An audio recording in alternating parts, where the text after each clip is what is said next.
د بېنظیر روپۍ چې دي هغه شروع دي تر اوسه پورې چې دی 82 لک کسانو چې دی هغه خپل روپۍ راغستې دي. تاسو راته ووایئ چې تاسو خپل روپۍ چې دی راغستې دي که نه دي راغستې په کمنټس کې راته لازم ووایئ. او 86 عرب کسانو ته چې دی دا روپۍ میلاو شوي دي.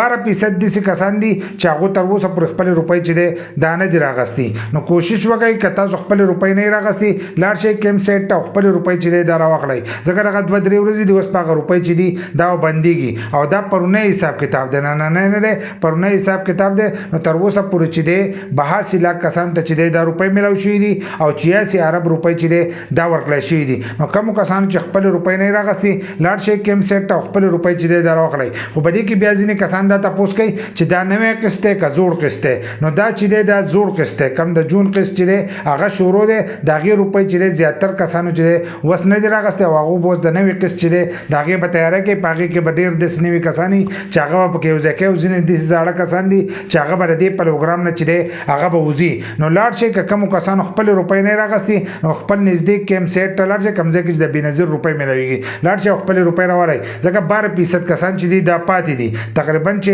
د دې نه 90 لک کسان د کلیزې دي نو دې ټول ته به دا روپۍ چې دی دا میلاویږي. نو تاسو لاړ شئ او خپلې روپۍ چې دی اوس راواخلئ.